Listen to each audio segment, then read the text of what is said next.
Good evening. The Charter Township of Plymouth Board of Trustees regular meeting for Tuesday, September 14th, 2021 will come to order. Mr. Clerk, please take the roll.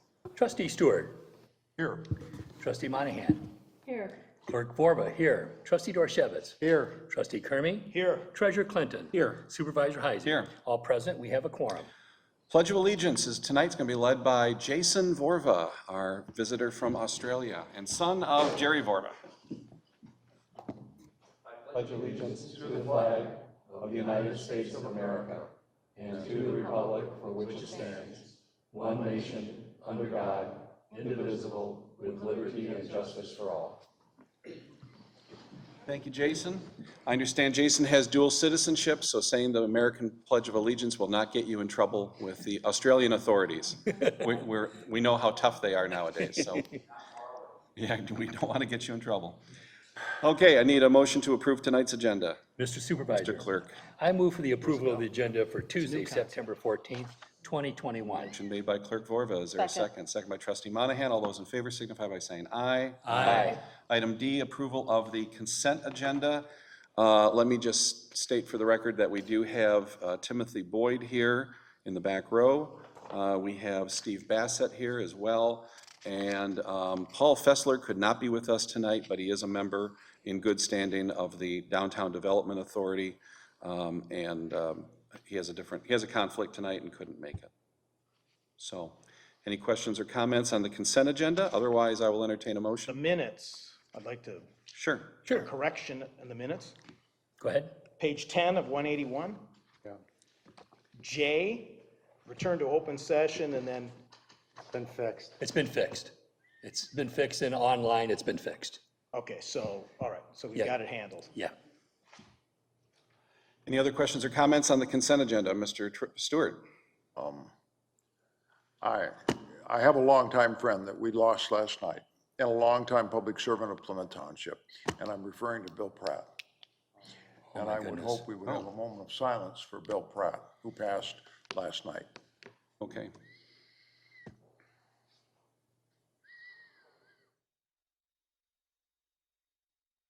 Thank you, John.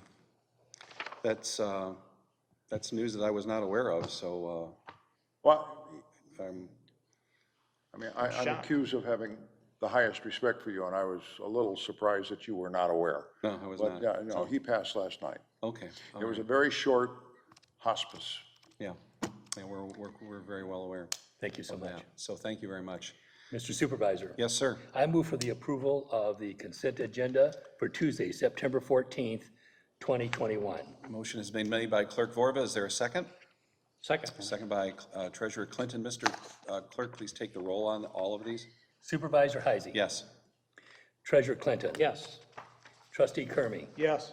Trustee Dorshevitz. Yes. Clerk Vorba, yes. Trustee Monahan. Yes. Trustee Stewart. Yes. Motion carries. Thank you very much. Next up is item E, public comment, limited to 3 minutes. Anybody wishing to speak on any item, you will have another opportunity. Also, at the end of the meeting, we also encourage questions on individual agenda items, as long as they are germane to that particular topic.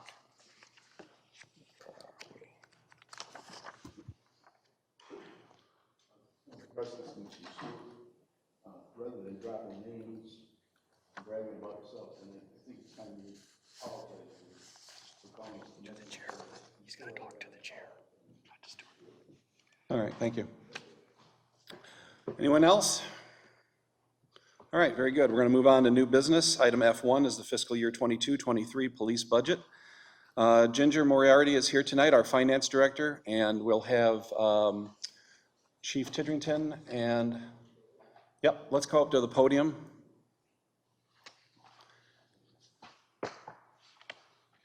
And then if the assistant chief and the Lieutenant Kudra could just sit, if you guys could just sit in the first 2 chairs there, we'll have you jump up if we need you for anything. So Chief Tidrington, you have the floor, and then if we have any technical questions or more detailed finance questions, that's what Ginger is available for handling. Okay, you got it.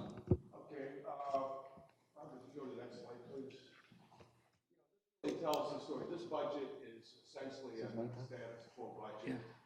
There's no increase in manpower. In fact, we were able to adjust adjust the staffing at the front desk in a cost-saving manner. So we, at one point, some of the trustees, remember, I think we had 3 full-time and 2 part-time there at one point. We're down to 2 full-time positions there for cost savings. What this roadmap tells you is what we're going to be doing in 2022. What is somewhat, or one of the new programs that we have is the Homeland Security Task Force that's going to be housed at our DPW building. We've been working with them for the last 6 months to get them set up there, and we're excited about the synergy between our department and what the Homeland Security team will bring to Plymouth Township. I'd like to also mention that we hope to be accredited in 2022. Assistant Chief Brothers and Lieutenant Kudra have been working on it for probably a couple of years now, and we hope to be accredited sometime next year. And lastly, a question that was asked by Trustee Kermy concerning training that we do in terms of human diversity training. We do have a mandatory training that we provide to all of our officers. It's implicit bias and cultural diversity training that we implemented last year. So as far as, next slide, Bob, please. As far as I said, the staffing, we currently are trying to hire. We have 1 vacant position within the police department, and we haven't been real successful, but we're trying to hire another police officer. Next slide, Bob. Lots of new faces. Many of you probably don't know all of them here, but our department has really transitioned in the last 4 or 5 years to a much younger department, or a lot of newer officers, I guess is a better way to say it. And they certainly have brought a lot of energy into the ranks of our police department. Next slide. As far as the budget. Hey, Tom, Chief, could you just back up 1 slide? So I just want to make it clear to everybody that, Photographs that. so like with photographs, so everybody basically that's not wearing the hats here, they are the dispatchers, correct? And civilian staff. And even that photo, I think, is outdated already with retirements and vacancies. Yeah, okay. But yes, that is correct. As far as the capital outlay for this year, the only thing that is really coming out of our general fund budget are a few items.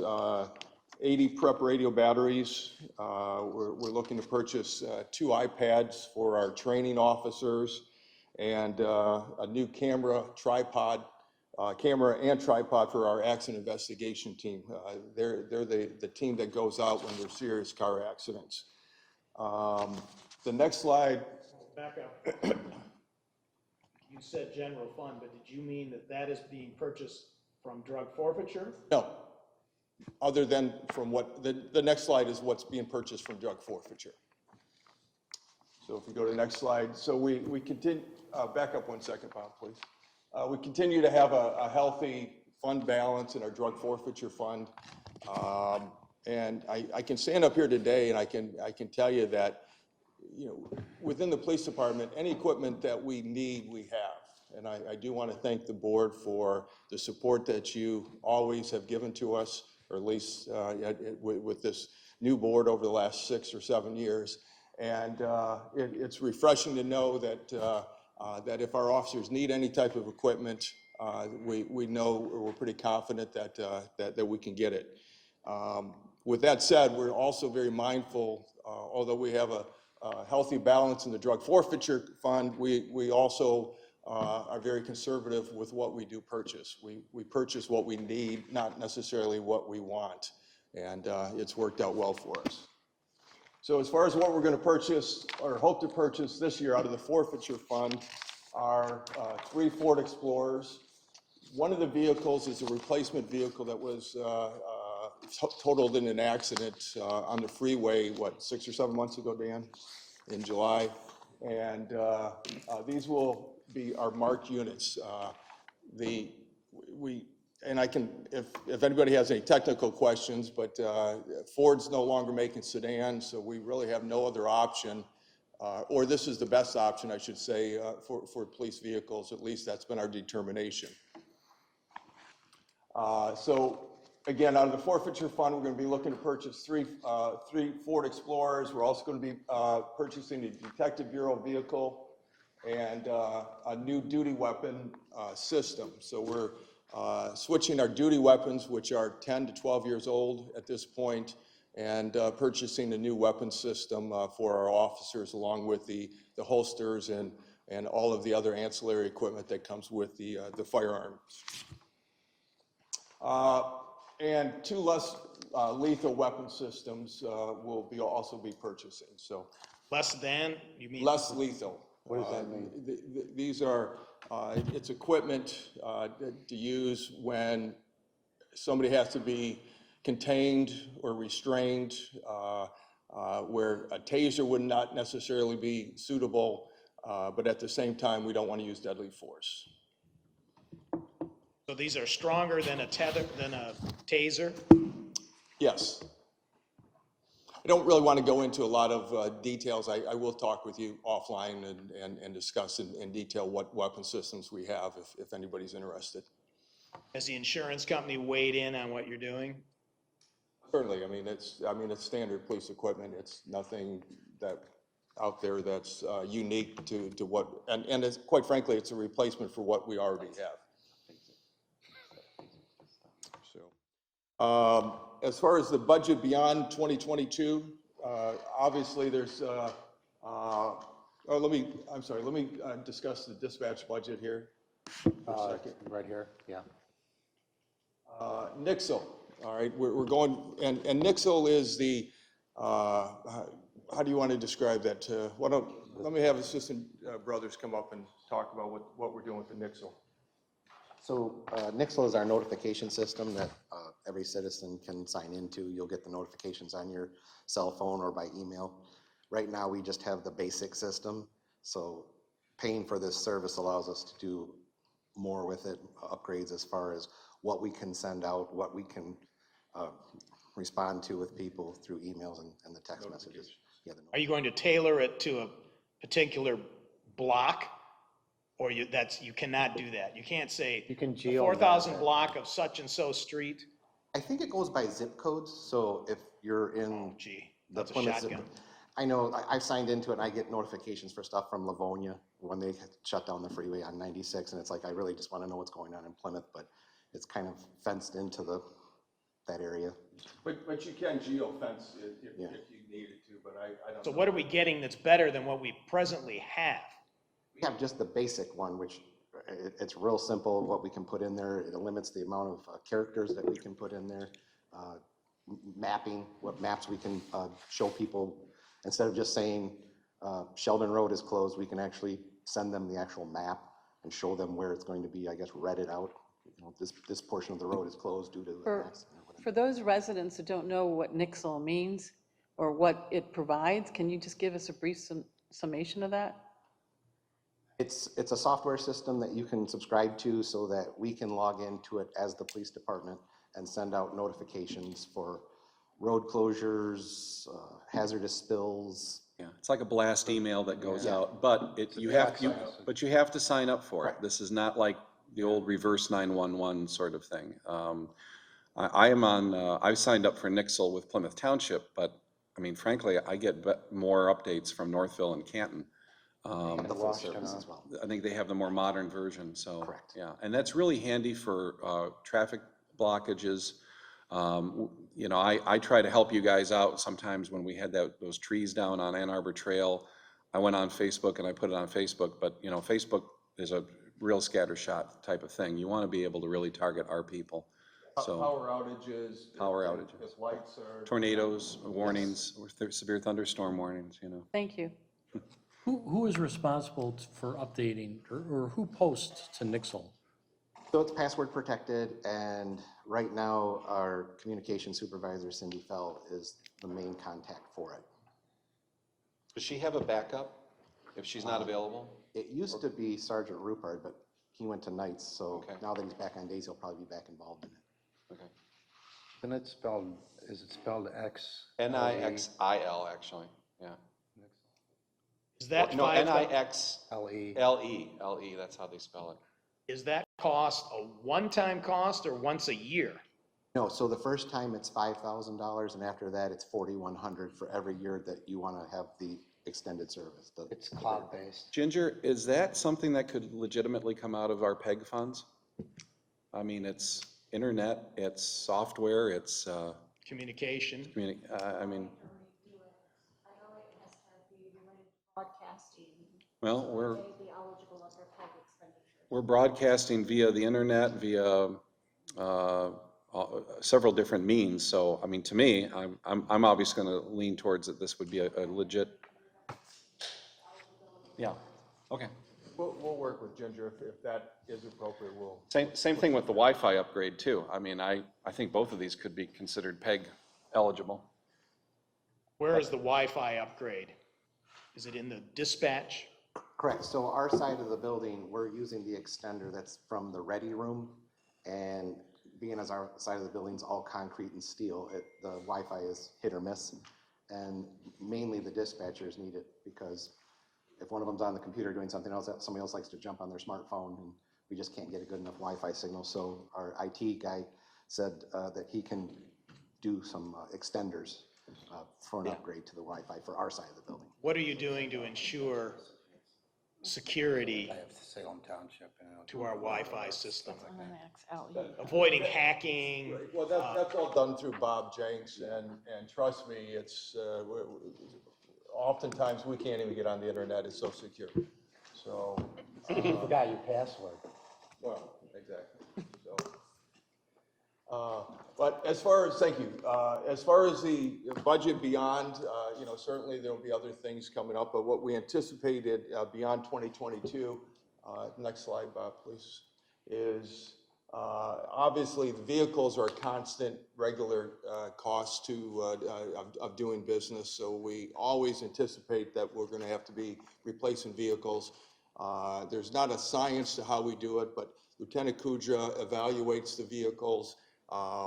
Some vehicles we replace at 70,000, others we drive to 110,000. It all depends on the condition the vehicle is in, the maintenance cost of it, and Lieutenant Kudra will make an assessment on whether or not the vehicle should be replaced. Are you considering having to delay purchases because of the availability of new production vehicles? Well, we're not delaying, I mean, we've ordered them, but they are being delayed, yes. So we have vehicles on order that we can't get at this. All right, so that's in your planning base, that you may have to carry them over longer. We don't know what's going to happen a year from now, but we're doing the best we can with the vehicles that we have, understanding that they may not be replaced exactly when we need them to be replaced. All right, so then your maintenance plan is anticipating that.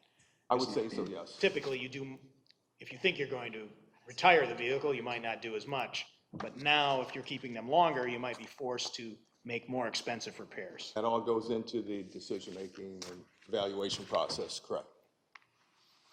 Okay, any questions? Yes. Ginger, do you have what we would call in the auto industry a risk and opportunities list? In other words, risks to missing the budget and opportunities that are positive things for the budget that you're anticipating. It's a tool that's widely used in private finance, so you don't get a surprise. Kind of like when people retire and we don't budget for it. Yeah, it's the budget is the supervisor's responsibility. Ginger assists me in putting that together, and the budget speaks for itself. There's no type of analysis in there that you're referring to. Okay, thank you very much. Thank you. Is that it? You said I'll be brief. You meant We it. want more, Would you come want on. to dance? Yeah, it's about a third of the expenditures in Plymouth Township, right there. It's quite all right. Okay. Any other questions for the chief or the lieutenant or the deputy? Wow, okay. Just that But we can have prepared. more later. Any questions or comments from the audience? Because that is allowed at this point. Okay, well, we're all set then. Thank you very much, gentlemen. Next up is item F2. This will be the fire budget discussions with Chief Phillips. I think, as Challenge is Chief on, Phillips Dan. coming up, though, I mean, this is exactly what we want, because at the end of the day, when you talk about the risk of missing your budget and so on, I don't have an exact figure, but let's call it 85% of everything we do is guaranteed at the beginning of the year. We know what our salaries are gonna be, we know what our healthcare costs are gonna be, we know what our fringe benefits are going to be, we know what our tax revenue is gonna be. So is there risk in the budget? Some. But what we're really interested in, me personally, I'm not interested in hearing what the police department or the fire department's salary is, fringe benefits, retiree costs, all that kind of stuff. I want to know what you're doing above and beyond normal day-to-day activity. So that level of detail to me was perfect. That's all I need. Okay. Challenge accepted, Chief? Yes, Clerk Dvorva is, I used to be able to just hit a button right here to change to No. this. We can't do that anymore. Okay, I don't know. No, if he wants to plug in his, it's plugged in. okay, let me. Look at that old truck. Did it come up? Look at that. I think, I think someone I changed it. think Bob's got it. No, I think, well, It's in the agenda we gotta package. switch it to the podium. Yeah. It's a brand new system here. I don't know which buttons to hit anymore. Right here. Just start hitting buttons, one of them. will- Don't touch anything. eventually it'll Start be pressing right. buttons. Lectern. Don't touch anything. Something will eventually work. No, that's me. Yeah, but he should be able to be. Hooked in?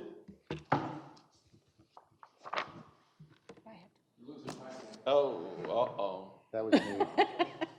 Well, I pulled the plug. What happens when you push buttons? no, he pulled, he did.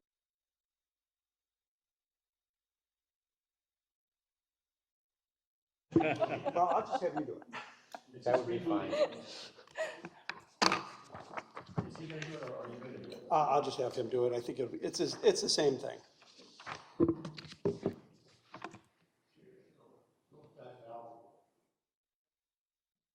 Ken said, don't touch it, he'll do it. Oh. Wow. Yeah, but is he switching to the lectern? I don't know what he's doing. I think maybe what happened, we both did it, I think. Oh, we'll figure it out. Who is that? That's me. Okay, good. All right. The only difference between what you're seeing now and mine is this is converted to a PDF, so my pictures would have been prettier. That's about it. So, Bob, can you just go full screen on that, or no?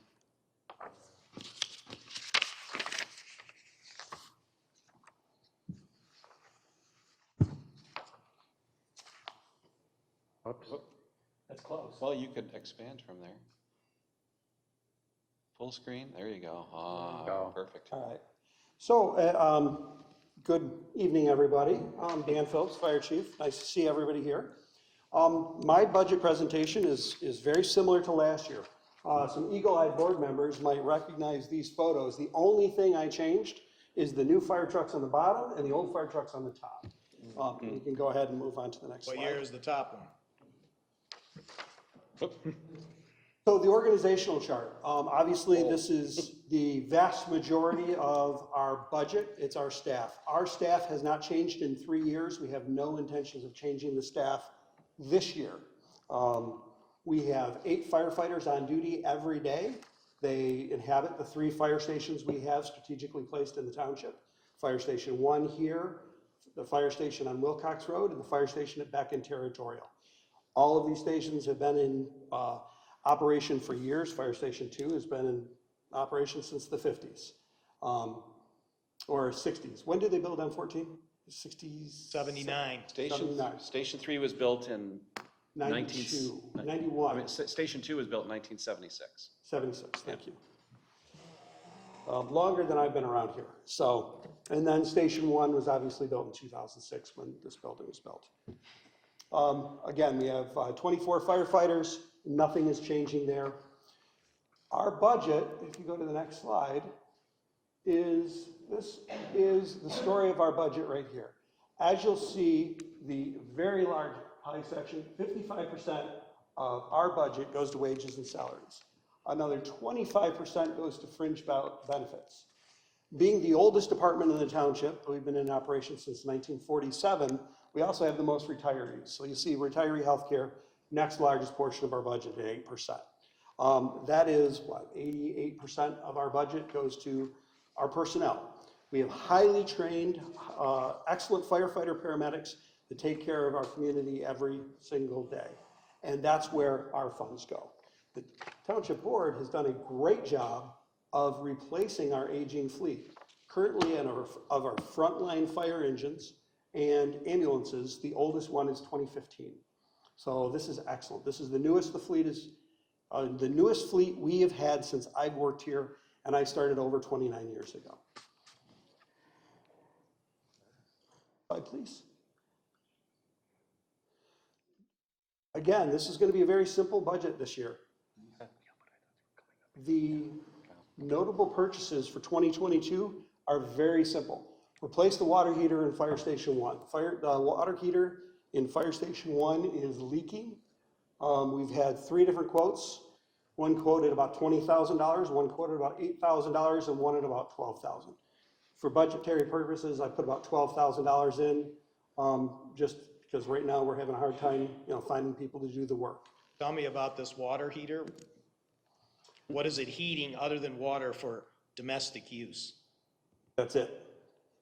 And it's $20,000? No, it's $8,000. I said we had one person bid recently, they wanted $20,000. I was letting you know that because we were getting quotes to know what these costs would be. And right now, contractors have a lot of work out there.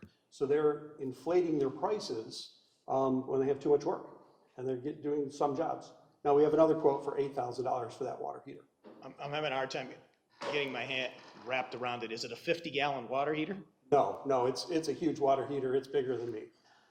Do I think we need one that big? Probably not. When we get into the nitty-gritty of actually budgeting for it, it's not just not budgeting for it, actually replacing it versus a budgetary process, we're going to look at what we actually use, and we are most likely going to downgrade it.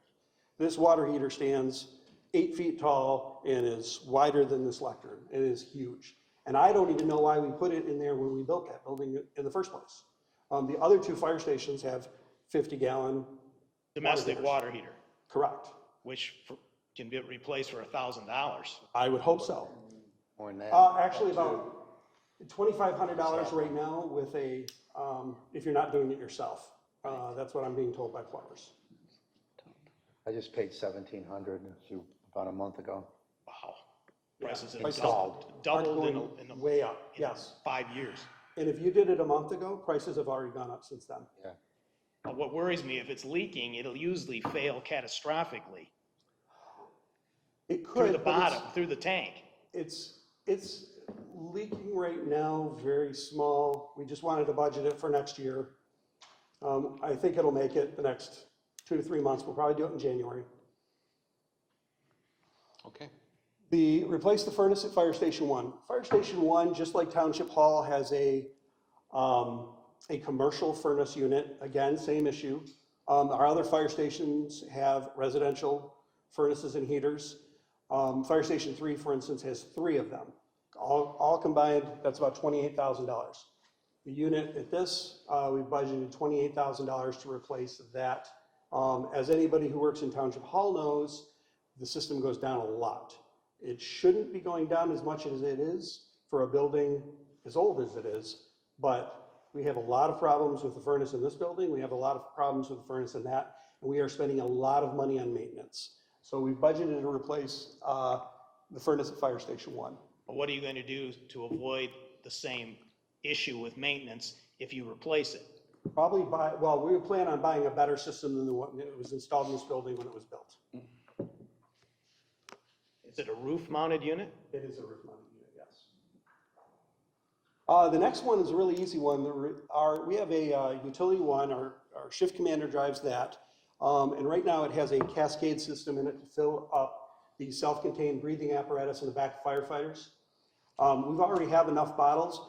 That system is old, it's outdated, and quite frankly, it's no longer really usable. So we're just removing it, and we're gonna carry spare bottles, as opposed to the tremendous cost of replacing the cascade system to fill them.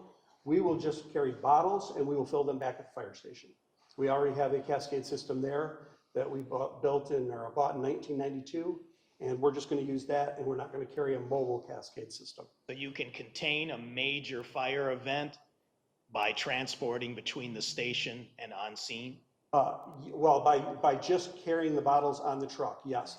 Actually, the new bottles that we have, the old cascade system was for older bottles that didn't hold as much air. They can only fill 12 cylinders at a time. So that entire system that takes up the whole bed only does what 12 cylinders can do. So quite frankly, we'll just carry 12 cylinders. It'll be a lot less cost. 12 spares or just, 12 spares that we already have. We've already purchased. so you don't anticipate having to shuttle to the station if you run low? No, we plan on carrying them on that vehicle. Replace 6 sets of firefighter turnout gear. Over the past 4 years, we have gotten to a rotation where we just replace 6 sets of firefighter turnout gear every year. That turnout gear has to be replaced every 10 years per state law.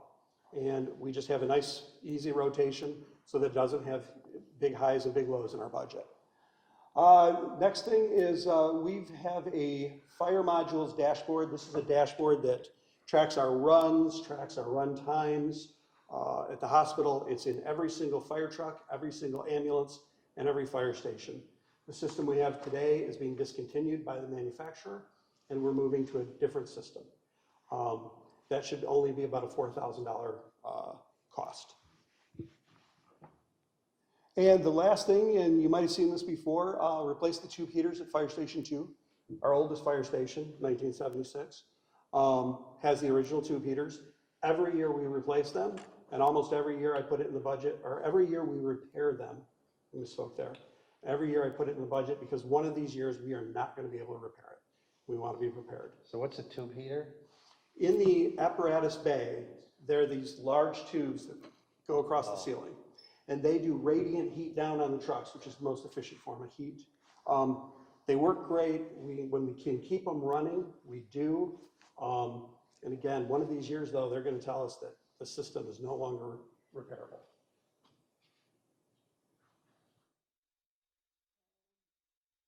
Our run volume. Right here, we're going to look at structured fires from the period of January 1st to September 7th, when I wrote this report. In 2021, we had 12 structure fires. In the same period in 2020, we had 18, which is a decrease of about 40%. What do I attribute that to? Not everybody is at home anymore making bread. From the pandemic of 2020, they're back to work. We're seeing less fires. Across the board, we're seeing in fire incidents almost a 20% decrease in fires, which is good. We're having less fires. Now, if I go to the next slide. A lot of higher numbers here. These are our rescues, our explosions, our rescues, hazardous conditions, basically everything except for when something is literally on fire. And we're seeing about a 2.4% rise. Right now, as of today, we are 230 runs up from last year. So about a 2% increase in runs overall. How does that compare with the 5-year average? The Because 5-year remember, last average- year was an anomaly. You are correct. Last year was an anomaly. We are about 140 runs up from 2019, which was our highest year since leaving the city of Plymouth. Is this just a typo here, year to month, 2020? Should that say year to date? This is the software from Plymouth, and I believe what it says is year to month because that's just how they figured out. Because if you look, it doesn't match up exactly to the year to date. Okay. But it is a direct comparison of 2021 to 2020 to the same month. The same month, and if you look in the far, for you left, same specific day, September 7th, when I ran this report for this.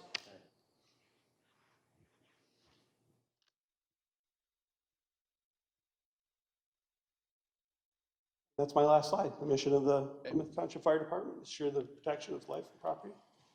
Okay, any questions for the chief? Have there been any discussions with the city of Plymouth of providing them service?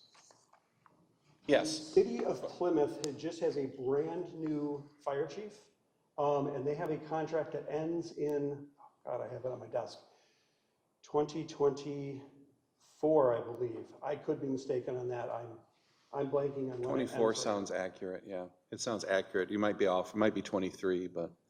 So we're kind of limited in what we can do at this point because of the contract that they already have with the city of Northville. Jerry and I have probably quarterly meetings with the mayor and the deputy mayor of Plymouth City. And they're aware, we've verbally made this offer to them that we would provide fire service runs on a per run basis of, let's just say, for example, $1,000 a run. But we would retain all of the employees, all of the employee benefit plans, everything, the contract and everything would remain with Plymouth Township. So it would be a pay-as-you-go, pay per run sort of thing, but we would continue to control all of the elements of fire suppression. We would not provide EMS services. That would be done, continue to be done by Huron Valley for the city. We wouldn't back up either, like our model? Well, I think we back up right now, but. We would have to discuss that. Those are details that you don't want to get in until you have at least a handshake agreement, specifically because of what's going on with HVA right now. Yeah. In August, Plymouth Township Fire transported nearly 60% of all runs. Staffing? Because of staffing, yeah. Yeah. And then also, we would want at least a 5-year contract so that we could provide some kind of stability, because we would have to hire more firefighters, maybe 3 more, we figure. And that would require, we'd have to have some kind of a commitment that these gentlemen or ladies would be employed for that period of time at least. But again, I think we're at least a couple years away from that. So transports, our revenue is up. Yes. We are planning a little extra for next year, but do you anticipate it being more than this year? Revenue for transports, which I think is about I know what you're saying. And 150,000. I'm breathing like this because there is a lot of factors that, right now, the shortage of paramedics in the state is playing a huge role in that. That does not look like it's going to change anytime soon. So I would project that private ambulance is going to have a harder and harder time to staff.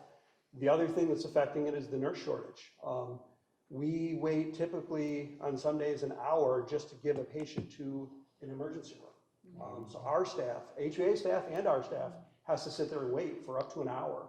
With the patient in the ambulance? With the patient standing in the ER, waiting for a bed, waiting to go somewhere in the ER. Yes. So we have had several days, and I've called HVA, other ambulances, other fire departments to see which hospital has the best turnaround time, so we can try to get patients to the quickest hospital that they can get in and out of, and they're all backed up. Now, was that an anomaly in August? Will it go away? I can't tell you that for sure. This is a short-term problem. It could turn into a long-term problem.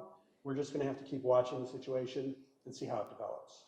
I think Henry Ford yesterday announced they were cutting back like 120 beds or something. They were going to do That is what? true.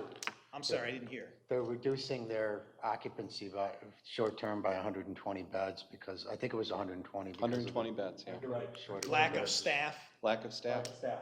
Lack of staff. There are hundreds of positions right now just at Henry Ford Hospital that are unfilled.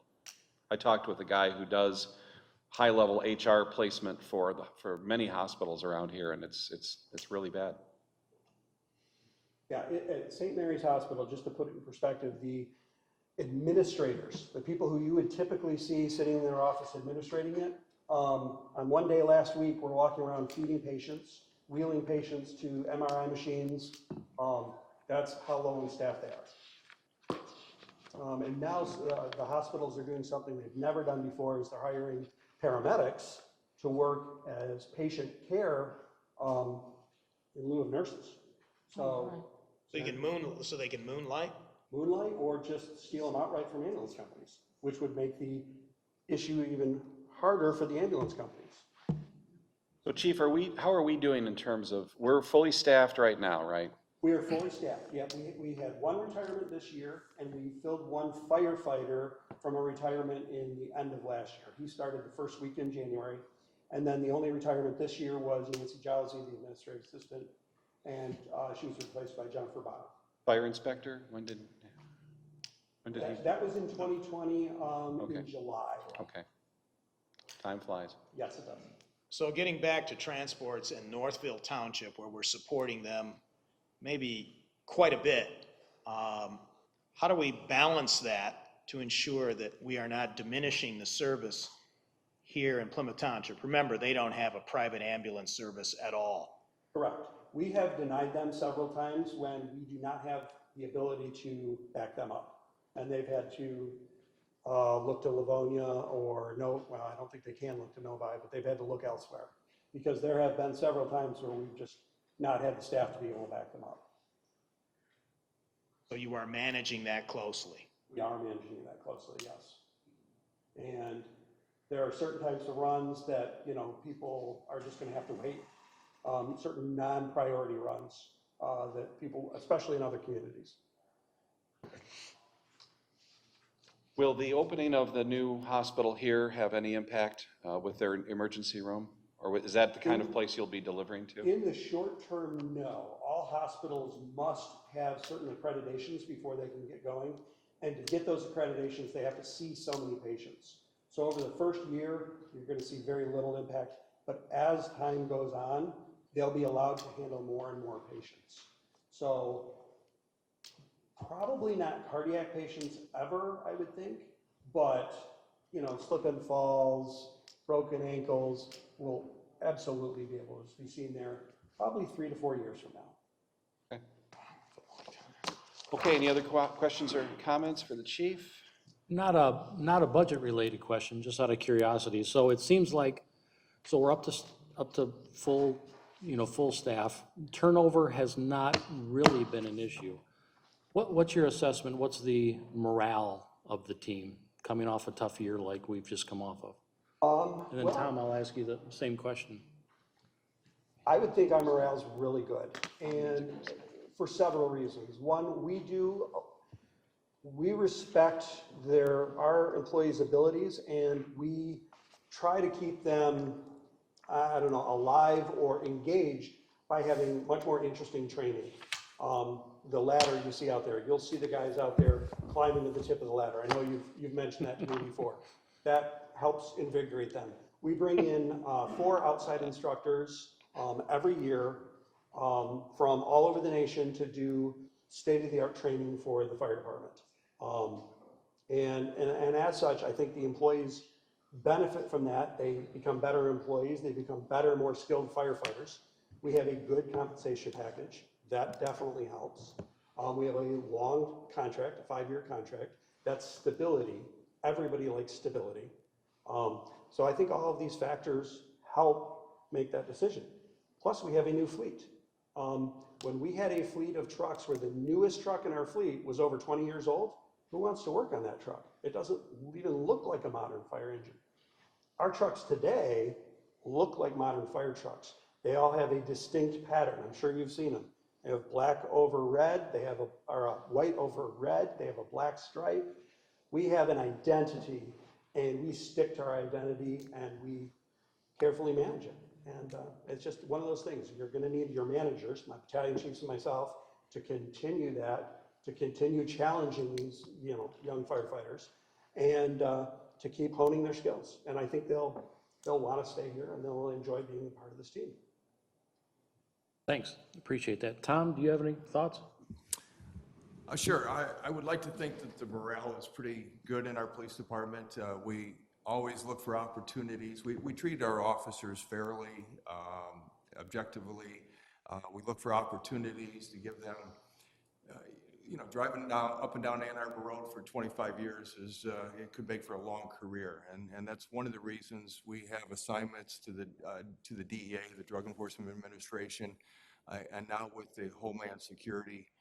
We created an honor guard this year, which instills pride amongst the officers, and we were happy to be able to do that with our city partners and form a joint team. I think one of the challenges that we have, and I don't know how it's going to play out, is that we've created a situation where there's really no incentive for our officers to stay here long term. They no longer have the traditional pension that many departments offer. There's no health care benefits. So I'm hoping they stay for 25 years, but I don't know that that's the case. And it's not like this. It's not only like this in the police department. These jobs are more portable than they've ever been. When I started, my dad started, my grandfather started, when you became a police officer, you knew you were going to be there for 25, 30 years. And I don't know if that's the case. I don't know if it's a good thing or a bad thing either. If an officer decides to leave after 5 years or 10 years, maybe if we're able to recruit, it might be a good thing. If we're unable to recruit qualified officers, it's certainly going to be a bad thing. So I guess the jury's going to be out on that one, and we'll just have to watch and see what happens. Okay, thank you. Any other questions for Chief Phillips? Anybody in the audience? Yeah, John? No, John? Let the audience, then I'd like to. Yeah, go ahead. Just curious what happens to our old fire. Oh, great question. There's a website called govdeals.com, and we sold our fire trucks on govdeals.com, so from around the country, anybody could bid. Now, I'm gonna tell you, we sold a 30-year-old and a 28-year-old fire truck. They're not worth a lot. A fire department in Kentucky bought one of our trucks, drove it down there. It is now a frontline firefighting apparatus there. The other fire truck was sold to a business owner in Detroit who is converting it into a mobile bar and a mobile, it's the guy who owns the pedal bikes with the bar. Yeah. And he's converting that to like a mobile kitchen / bar / so he can pull it up and you can run a party out of it. But again, we did not get $5,000 for each of those pieces of equipment. Yeah. And a fire hose. Yeah, got the kegs right up. John Stewart. We're starting to see a repeated pattern in the last few months in Lake Point regarding the extra budgetary questions that Treasurer Clinton started off with: morale, delivery of substantive services, and education. Those are the topics I'd like to talk about briefly and have you respond. Kudos to Officers Harrell and Mallory. The repeated thing we're seeing is observing flames in the wires and waiting for the DTE truck to arrive. Your fire truck is there. Mallory gets out of the truck and talks to the neighbors, explains the process. I appreciate that. Harold had to do the same thing. So I just want to thank them for that. On October 9th, you have your open house. Actually, it's been moved to October 16th because of a conflict with Shred Day. Okay. Would you do Just a little happened more of an education purpose that day? Your trucks were in front of my house for 2.5 hours, along with an HVA truck. A man who refused to go to the hospital. He swelled up. He had a severe case of sepsis. I did not go out and talk to them. I found out from his wife, who is a registered nurse. She was deeply grateful for the service and those injections that the man received. My understanding is that this is not uncommon. I wish you would inform the public and educate them. And I'm referring to the case of sepsis that occurred on Maplewood. The man did not end up going to the hospital because he was cognizant and he was very strong-willed, and he said, I'm not going. And of course, his wife, the registered nurse, wanted him to go. So that was the alarming sight on a Saturday night in Lake Point on Maplewood. And then on Crabtree and on Maplewood, we had the flames in the wires. So if you could expand your educational purposes on October 16th. And then my favorite, before you retire in the next couple of years, I hope, as former chairman of higher education appropriations in the state legislature, you know it's coming. I would like you to proudly represent Plymouth Township and be a guest lecturer. I can arrange it at Lake Superior State University, Sault Ste. Marie, where they have the only fire science curriculum in the Midwest. I still want to ask you to consider doing that. I don't know if they have the only fire science curriculum, because I do have a degree in fire science, and it's not from there. Oh, okay. Well, it's a 4-year on-campus. Your degree is fake, you're saying. I hope not. Paid a lot of So money can you for it. expand these educational information things? Yeah, I'll look into it. If you want to know a little bit about, one of the challenges we do see every day, and I'm going to look at the gentleman in the audience and around here, is men don't like to go to the hospital. I'm one of them. And we do a lot of outreach when we're talking to a patient and explain to them the risks of not going to the hospital. And we will, like in that instance, spend a lot of time to make sure somebody that we really strongly feel needs to go to the hospital knows that they need to go and needs to know why. We can't take them against their will. That's called kidnapping, and that's a crime. And but we will spend extra time letting them know the dangers of staying at home and help try to convince them to go. And sometimes, I mean, some of the wackiest, craziest requests, well, I'll only go if you turn the lights off in the ambulance and move it around to the back street and wheel me out so my neighbors don't see. We've done that. But, you know, we don't take people against their will, and we will do everything in our power to do what we think is medically appropriate for our patients. Well, test the veracity of my words. The fire truck lights were on for 2.5 hours. The HVA truck lights were on for 2.5 hours in a densely populated street on a Saturday night in Lake Point.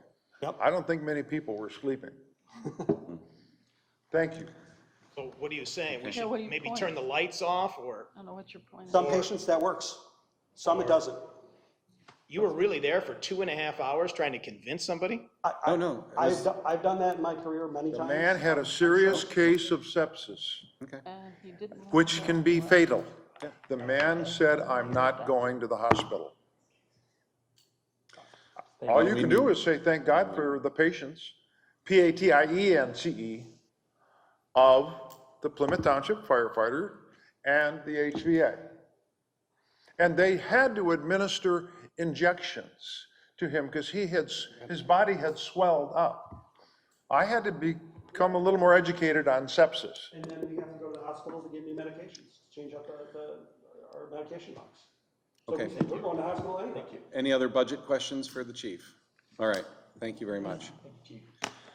Thank you. Next up is item F3. This is the annual millage rate approval. Mark Clinton.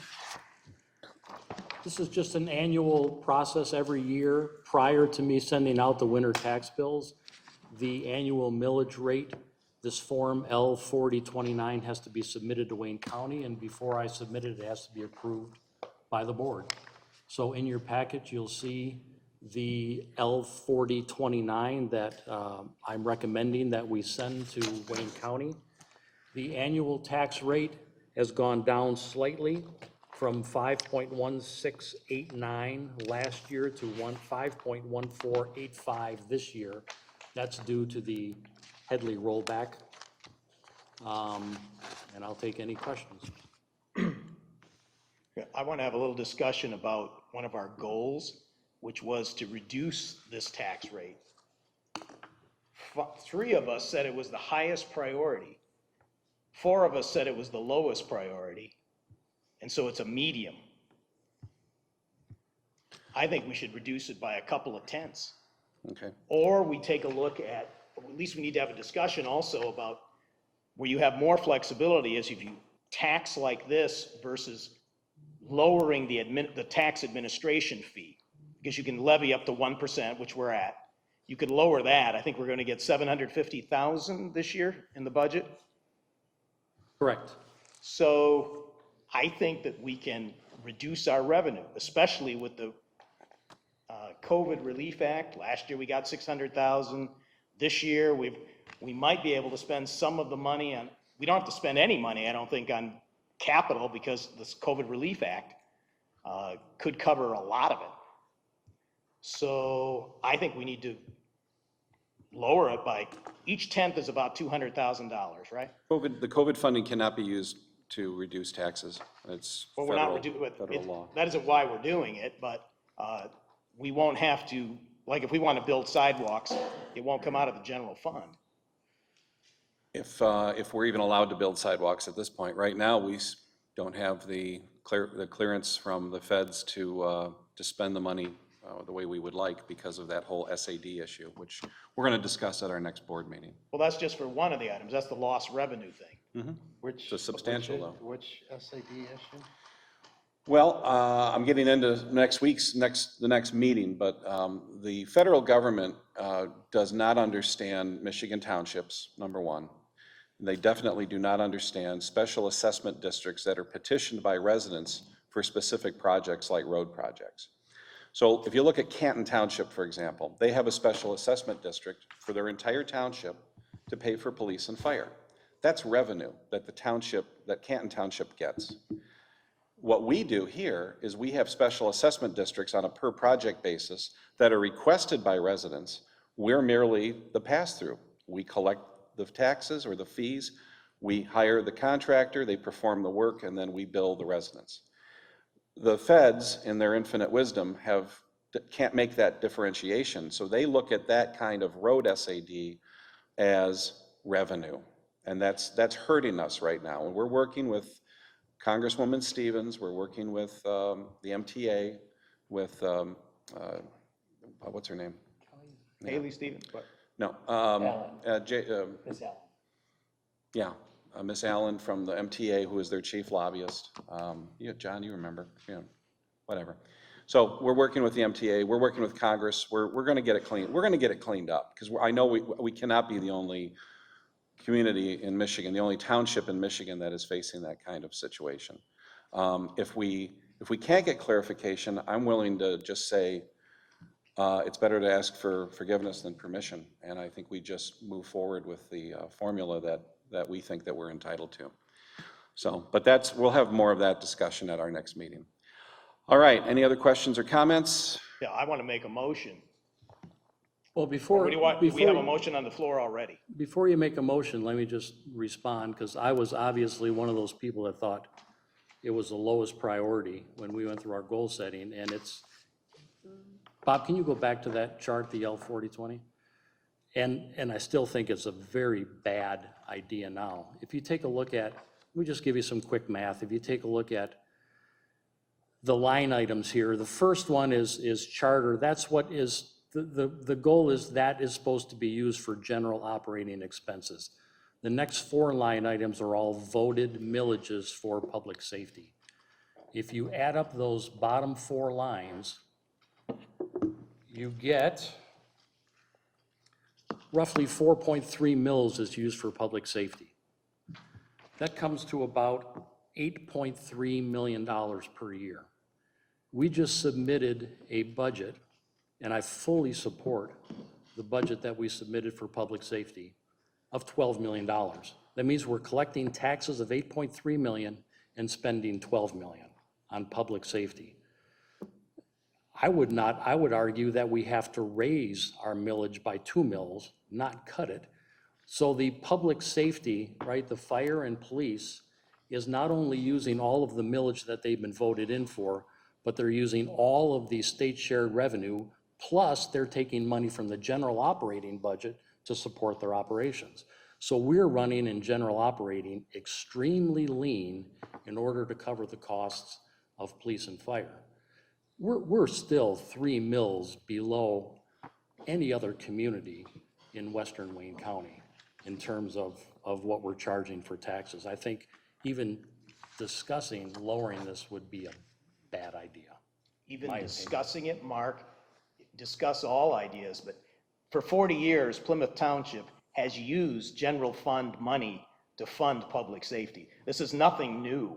We've always done it. And we've been in a mess for 20 years, and we're Really? finally getting out of it. What's the mess? We don't have a lot of debt. In fact, our debt is rolling off. Let's see, how about $28 million of unfunded liabilities? Yeah, but that isn't something that's due. $28 million. That's due 50 years from now. So we've never had a hard time paying for our obligations. Okay. At one time, we used to pay cash for everything. We didn't borrow any money. I don't know what happened here 30 years ago, and I really don't care at this point. You don't care? So Well, what 30 happened years 30 ago, years ago? you know, I haven't been on this board for 30 years like you have. What so. happened 30 years ago is what made Any other Plymouth what questions it is. or comments? I'd like to Well, make a why- motion. why did we Mr. have- Clerk would like to make a motion? Hold on, wait a I minute. I move said- to- He's I making move a to- motion. I said I was going to make a motion. You haven't done it. Well, you asked me to stop.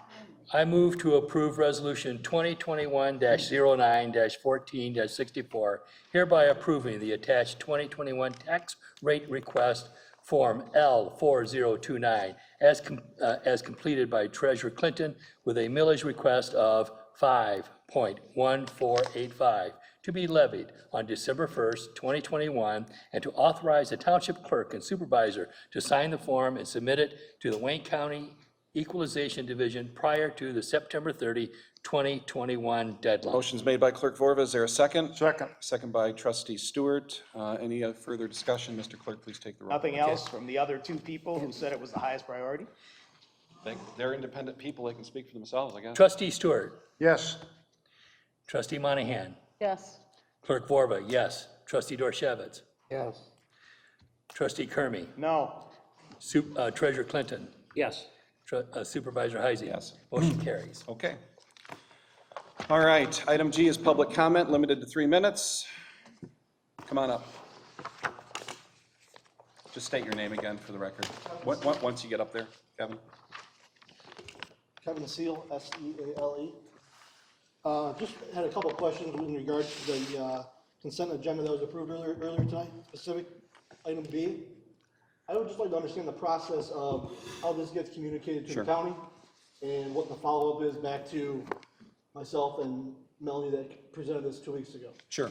So if you look at the resolution, there's, I think it's the second to last paragraph, and whereas or what for, and it says that we will submit this, we'll take care of it, Clerk Vorva will approve it, and then we will send it out, we will mail it to the individuals who are referenced in that paragraph. So that would include people like the CEO of Wayne County, Commissioner Daub, the Plymouth Canton School Board. I may have missed a few, but those would be the primary players that we would be mailing it out to.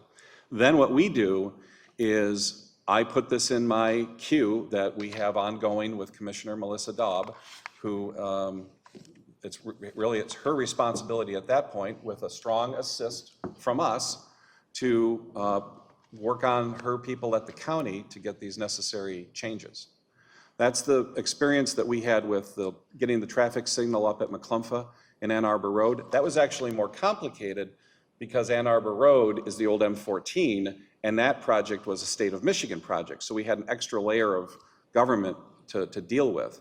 Here, it's really, it's us, it's the school district, and it's Wayne County, and it's Canton Township too, and Canton's gonna get a copy of this. Ken's also being talked to at their board meeting tonight. Tonight? Melanie that was here with us 2 weeks ago. Oh, yeah. Is there tonight. So Okay, good.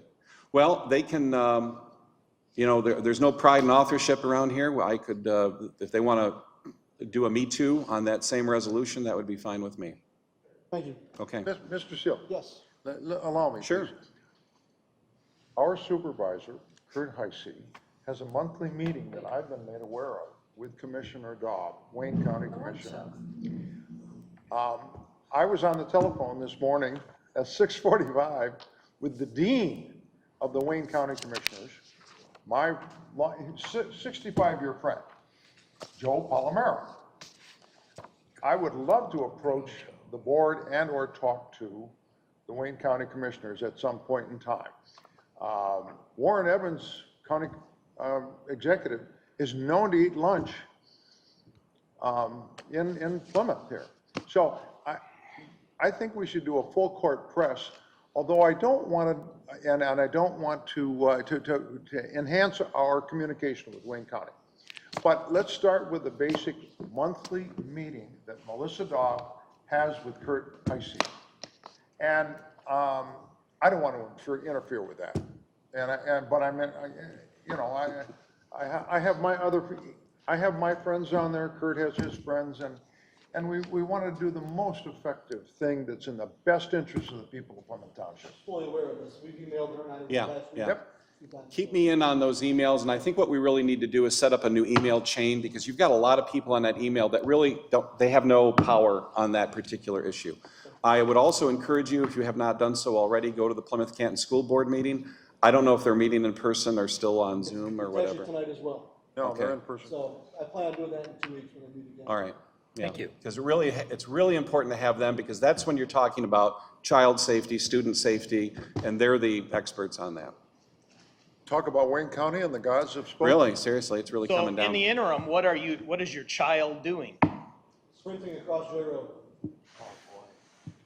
In the dark. Hopefully carefully. Yeah, that's not good. Second year doing it, so when he's on the cross-country team. Okay. Oh, boy. It's a risk every morning, and there's more and more kids being dropped off there now with, the shortage of the bus routes. More kids are getting driven to school, rather than getting in that horrible traffic trying to get to Salem. They drop them off in our neighborhood, and they cross that street right there. Sure. Watch it every morning. Sure. Kids that are outside the neighborhood being dropped off there, just across. So Right. traffic has increased in the area because of the lack of busing. Yes. And parents are driving their kids to school now more than ever because of COVID fears. We're seeing that at Pioneer, we're seeing that at the charter schools, everywhere, so. Okay, thanks. Thank you, guys. Okay. He needs to get one of those blinking beacons you use on a bicycle and put it on his head or his arm. He'll be graduated by that time. Bingo. Hi. Hi. I just had a quick question, comment. I'm Byron Bardis. I'm the owner of 11625 Butternut. And there's been a lot of talk about trees, sometimes related to DTE. And I had two quick questions, comments. In my backyard, there are some trees. They're actually in my neighbor's yards that are near to my wires. Do you know, can I call DTE and will they? I know you have my email address, right? You have my email address, because I can find it, yeah, from the website. We've communicated before. Send me your name and address, give me a brief description of the problem. If you can take a photo of it, that would be even better. We have a direct contacts with DTE. They will go and trim those trees. They want to. A lot of the problems that they run into is people who say, get off my lawn, sort of thing. So if you're willing to have them on your property and trimming those trees, they'll do it, you know? Yeah, well, sometimes I've seen the various trucks, Davy, and there's another company. And sometimes I've gone out there, even, I've been in my yard, working in my yard on my house or something. I go out there and say, do you need to get to, do you need access to my yard? Yeah. And they say, no, they're working on like the east side of Butternut or whatever. So I was just wondering, it's not an imminent danger, but there are some trees, the neighbors behind me and to the north of me that are near the lines, and that pole feeds my house, and then the corner of Butternut and Ferguson, and the house next. Well, they'll have to make a determination as well. I mean, whether it looks imminent or not, because they've got more imminent situations around the region right now, probably more tonight. Yeah, really. And then one other quick kind of question, comment regarding trees. There are a lot of sumac trees in the area. I know there's even a sign for like Sumac Point in Hines Park. But I don't know if anyone has any in their neighborhood, but there's some around mine. Again, they're not in my yard. But they, I know there's been talk about, foresters in the area and, cutting down trees and planting new ones, but, this is more just a comment. I find the sumac trees, what they are called, I believe, poison sumac trees. And at certain times during the year, spring, sometimes fall, when they're pollinating, they tend to, I guess, cause a lot of allergies. They have a very strong pollen scent to them. Okay. And sometimes, one time I was driving by 275 with my windows open in the evening. I could even smell it, from there. There are a lot along the highway too, but that was more just of a Sure. comment for, since I've read about talking to foresters and, bringing in some experts to cut down some trees and plant new ones, so. Okay. All right, thank you. Sounds good. You hit the 3-minute mark perfectly. All right, anybody else? Okay, board comments, Bob, you're good? John Stewart, you're all set? Okay, Jerry? No, thank you. I just wanted to make the board just aware of the handout that I gave. This is for that extensive FOIA request that was from the St. Louis law firm, and this was our response, talking about how much time and effort it would take to fulfill this FOIA and the cost, and realize that even in doing this takes a lot of time. I mean, this took me a whole day to calculate this and to put it together. So there's always costs just in responding to FOIAs sometimes. So this was an extensive one, and we Do sent you them. bake that cost into the quote? The preparation cost? No, you can't do that. And this was a $14,000 expense. Okay, I'm gonna go last, so Mark, all set? Just a quick shout out and thanks to my team in the Treasury Department, Claudia Devoto and Amy Hammy. We're a small team, but this is the busiest week of the year for us when the taxes come due, and many people wait till the last minute to process those. And I think we processed in excess of $40 million and over 7,000 payments in the last week. And we did it successfully, and we ticked and tied it to the penny. So shout out to my team, and much appreciated. Thank you. Do you know what the collection rate would be at this point? Right now, we're at a little over 95%. Now that, they still have technically till February to pay it before it goes delinquent, but we're already at 95%. Okay. Audrey Monahan. Thank you. I just wanted to say thank you to the police department, to the fire department, and to your department, the Treasurer Department, for their efficient workup on their presentations tonight for their budgets. And it makes it easier for us to read and to evaluate. So thank you for that. Brevity is best when you do it right the first time. Thank you. And we can add that Ginger had a lot to do with it also. And Ginger too, I'm sorry. I said departments, I apologize. Okay, Chuck. Speaking of trees, today Davey was making some large trimmings on red oak trees on Andover Trail east of McClumpha. Really, that's irresponsible with the oak wilt disease, especially in this hot weather. It's too bad that they aren't more responsible, but I'm sure they have a contract from DTE. Yeah, I think so. To just go do it. But it would be great if we could get them to do that after November 1st in the future. When is the upcoming HOA meeting, and may trustees attend?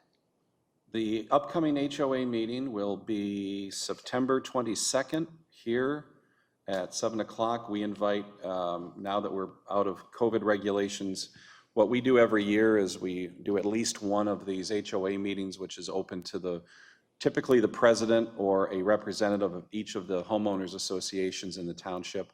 We have staff members there, we have department heads relevant to things that are going on. I'm not going to exclude you from the meeting, but we have to be mindful of the Open Meetings Act, and if there's 4 of us there, then we're subject to the Open Meetings Act, and we have to post it, and we have to take minutes and all that stuff. So we really try to make it informal. What was the outcome of the apparently there was a debrief on the Elks Club Yeah. program or plan. Anything come out of that? when people ask me, I don't even know what they're proposing. Well, the Elks Club, well, yeah, we don't. I mean, we talked about it here a little bit, but right now, Toll Brothers and Pomeroy Development is looking to put in about a 600 unit, what is it, Bob? 600? Am I off a little bit? Or am I way down? 105 townhouses and, And then apartments. I think yeah, it's 105 townhouses and I think 4 apartment buildings. yeah, I think that was right. And it would be in that entire parcel between Ann Arbor Road and Michael and General and Furwood to the north. So what's happened is, as part of their due diligence, they want to do neighborhood outreach. They want to take the temperature of the neighborhood and see what's going on. So they originally had a meeting with the Planning Commission that was basically a study session of the Planning Commission, and that was properly noticed. And then they had a Zoom meeting for residents within I think they basically just hit the people on Gold Arbor and Southworth, and then the streets to the north and Waverly and the streets to the northeast and north. And that Zoom meeting was okay, but not everybody knows how to use Zoom. Not everybody has the equipment. So they got complaints that people couldn't participate. So they asked if they could do a informational meeting here, and we've done that kind of thing here before. That's one of the reasons why when Town Hall was built, that the administration offered this room as a public meeting place, and it's used frequently. So they had a meeting here last Thursday. I don't know, I was not here. I don't think any of you guys were here. So I don't know how many people showed up. I didn't know about it. I got maybe I think I've had like 2 or 3 emails so far, just from people who just have some process questions. Because people are concerned, and rightly so, is this some kind of a administrative hearing? What I tell them is, we don't know if these guys are even going to submit. They have not submitted any formal application yet. So we've seen some preliminary drawings. Those drawings have been shared with the public. They may modify those, they may walk away. But until they submit something to the Planning Commission, then we'll know exactly what they have in mind. Then they have to go to the Planning Commission, probably at least one meeting with the Planning Commission, and then they would have to come here. There's a rezoning too.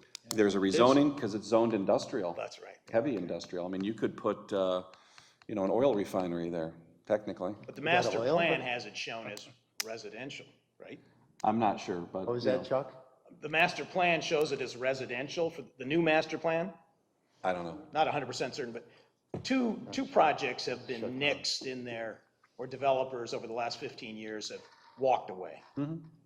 So the proposal is about 105 townhouses that would be individually owned, and then another 500 apartments? I think it's 4 apartments with maybe 100 units each.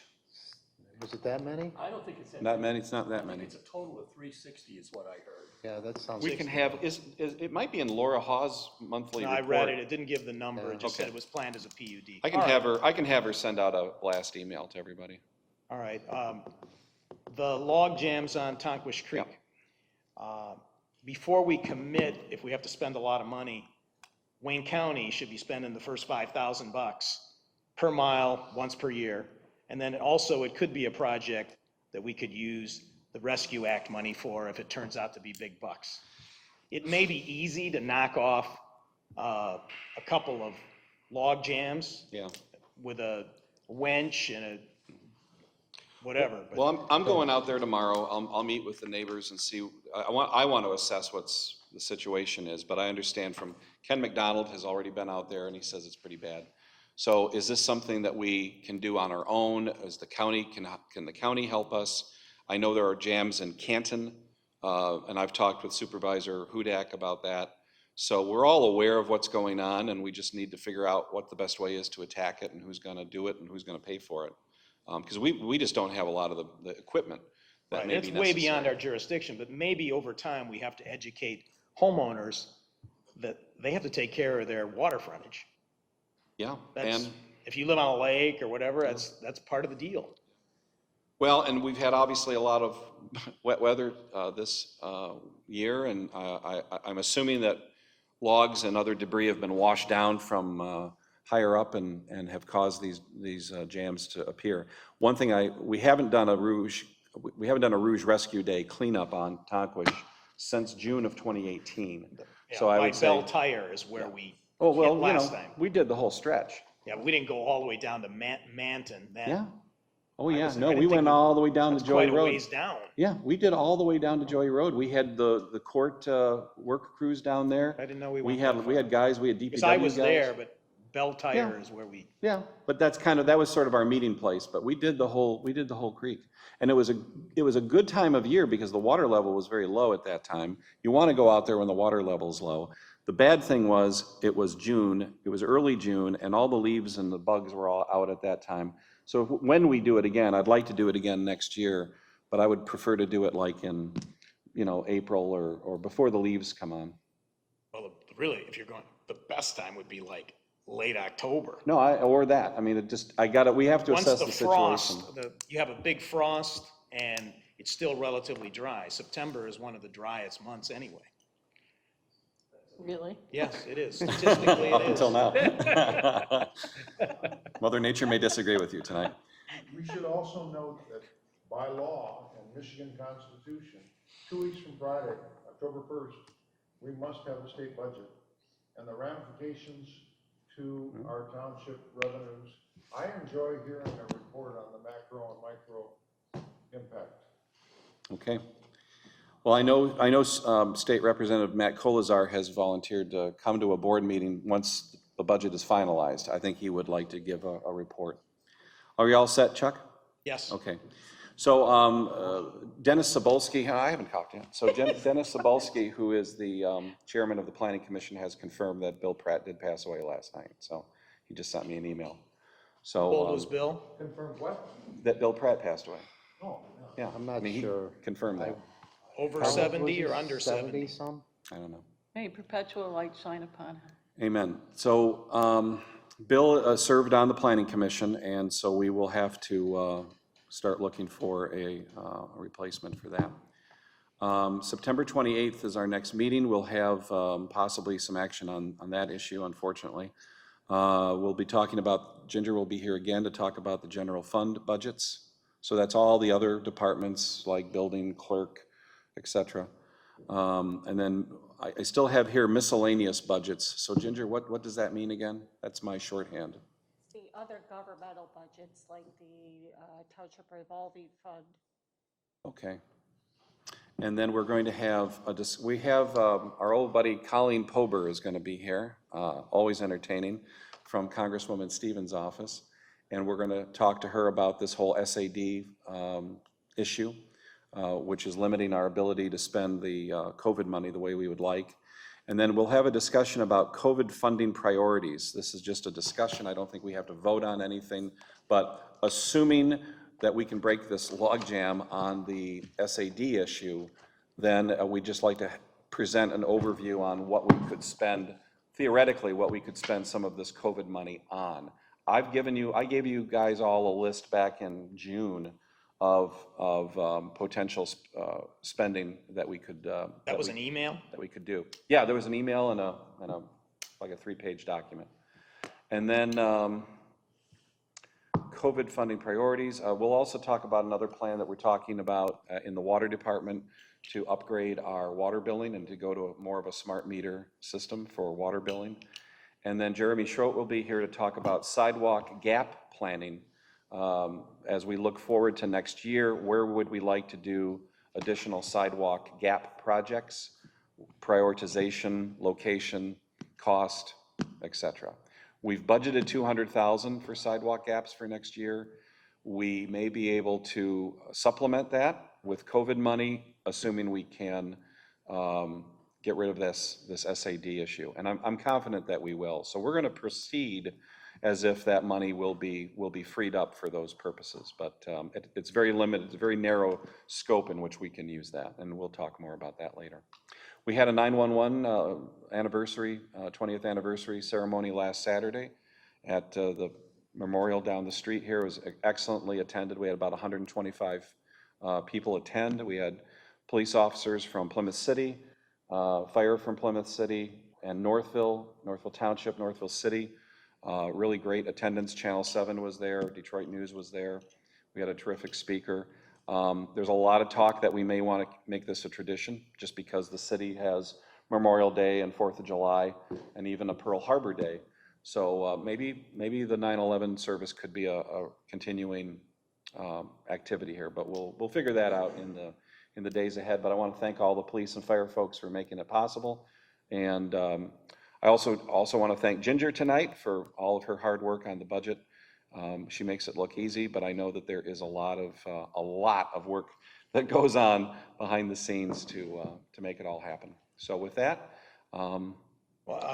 Two questions or comments. The COVID or Rescue Act money and how to spend it, and the sidewalk gap, it might be worth having some type of public hearing so we can get input. I know a lot of places in the state are doing public hearings on the Rescue Act COVID money. Yeah, At least hear what people have to say. It may not fit exactly but at least we get some input from those who are going to hopefully benefit the most, which is the residents. well, it'll be a public meeting, so everybody knows how to do it. If you hold a public hearing or a special meeting, then we'd have to do a study session or something like that. So, anybody else? We're gonna motion to adjourn. Mr. Supervisor, I Mr. move Clerk. for adjournment. Okay, Mr. Clerk, motions to adjourn. Is there a second? Second. Second by Trustee Monahan. All those in favor signify by saying aye. Aye. Aye. We are adjourned at 8:26.